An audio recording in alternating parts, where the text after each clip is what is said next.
Hi, my name is Veronica Lawlor. I'm an illustrator from New York City, New York. I was born in New York. I've lived in many boroughs in New York City. And so I would say in terms of my work, the energy and activity, excitement of New York is something that I always seek in my drawings because it's who I am. So I am a reportage illustrator, and I also teach illustration at Parsons School of Design in New York and Pratt Institute in Brooklyn, New York. So who I am as an artist, everything I do as an artist is based on drawing on location. I love drawing on location because reportage is always a reaction, and you have to react to what's happening. And I love the spontaneity of that. I love the excitement of that. And I also just really love to draw. I'm in love with line on paper. This is like my soul as an artist, so to speak.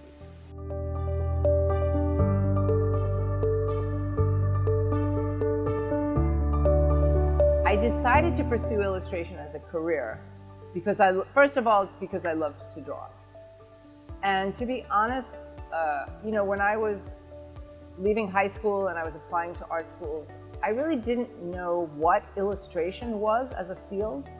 All I knew was that I wanted to draw, I wanted to spend as much time drawing as possible, and I had a hope of being an artist, and I had a passion to be an artist. And when I was growing up in New York, my mother would take us to the museum a lot. And I loved especially the Impressionists and the work of people who would draw on location, and the post-Impressionists like Vincent van Gogh, Toulouse-Lautrec, Henri Daumier, these French artists that very much inspired me. And I felt like I want to do that. I didn't know it was called reportage illustration. I just knew that's what I wanted to do. So when I was in school, I met a teacher named David Pasalacqua, who was like my mentor and really affected my life so much. I can't even explain it.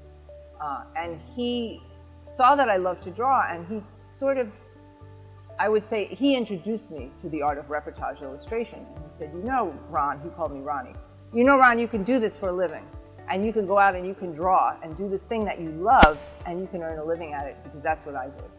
And that was so amazing to me, to think that I could do that. And so that's how I started really studying reportage and studying my drawing as a way of illustrating, as a way of communicating. And I studied with him at Parsons, and I took more classes with him. He did workshops in Disney World in Florida, and we would draw all the different things that happen in Disney World. And that was, because it was Walt Disney that built that, very similar to what's happening here, right? And Casa de Campos, Disney World is very much designed for specific reasons of storytelling. And so just by drawing that for so many years, I learned how to tell a story with my drawing, which is really what reportage illustration is about.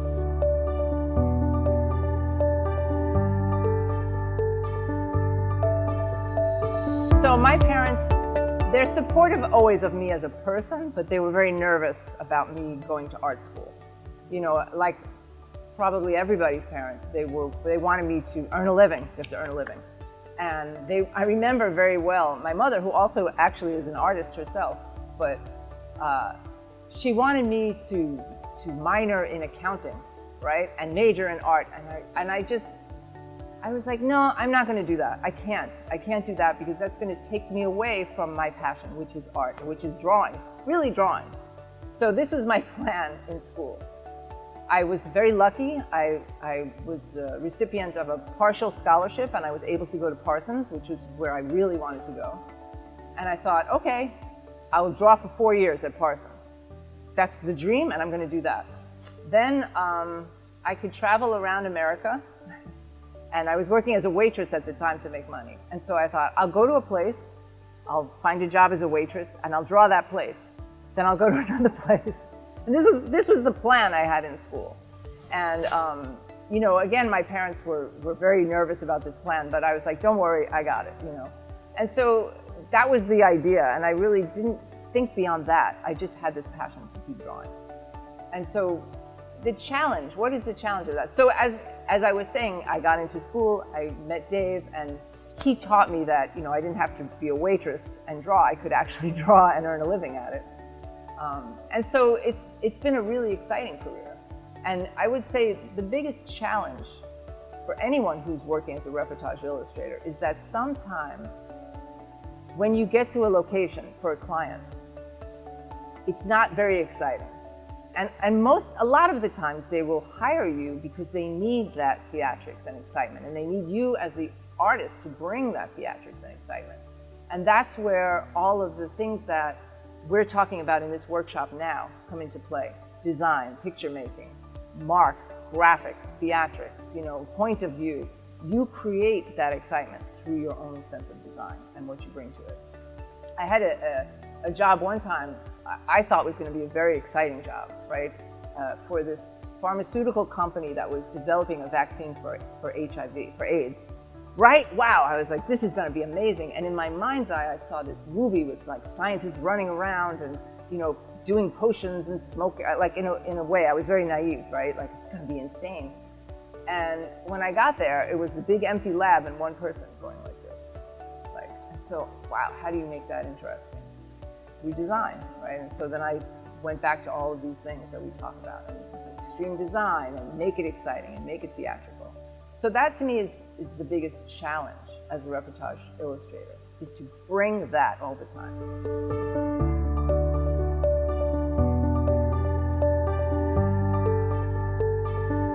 First of all, you have to be open. You have to be curious. It can be, when you go to a place, obviously we all come to a place with our own ideas, and we all have preconceived ideas about what some place will be like. Fair, that's fair enough.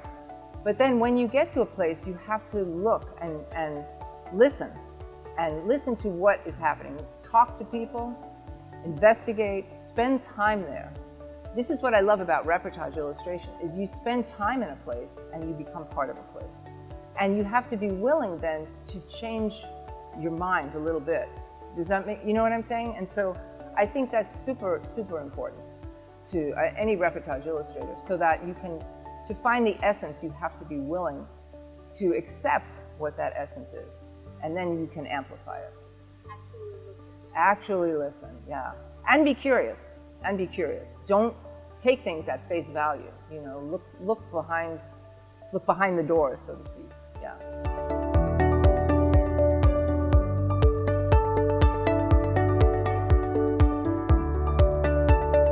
Do it every day.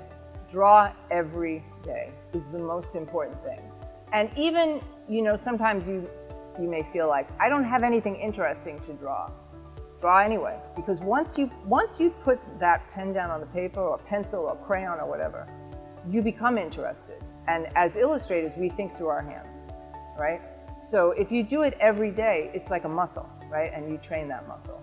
And also the next step after that is, it's so important for any kind of artist, but especially reportage illustrators, to read a lot, which is another form of listening, right? Is you need that information, because creativity comes out of information, right?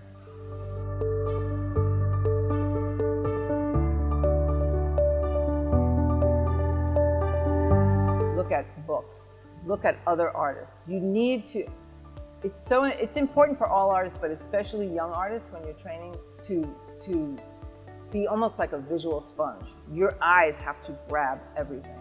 And students have to seek out art. And not only artists that, we all enjoy looking at artists that we love, but we also need to look at artists who challenge us, whose art we may not understand, whose art we may not like.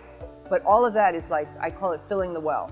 You go to the well every day as an artist and you take from that well. If you don't put back in, you can run out very quickly. So that's the most important thing, really.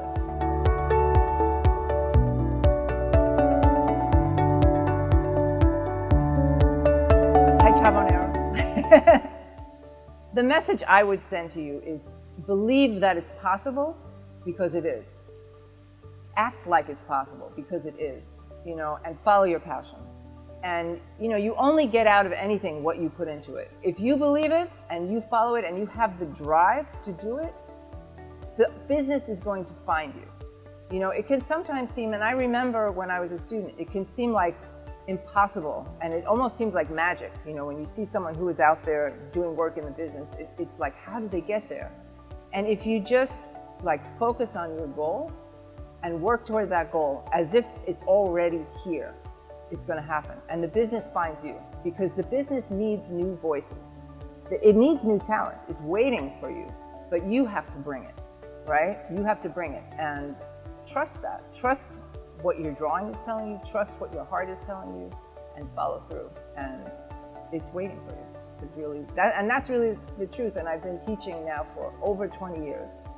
And I've seen a lot of students with talent, but the students with drive and belief are they always make it, always. And the other part, I'm talking too long. The last part I want to say is you can't always predict like where you're going to be in the business, but when you get there and you look back, you say, oh yeah, I can see that that's what I loved. And the business directed me. The same way your drawing will direct you, the business will direct you. So trust is the biggest thing in yourself.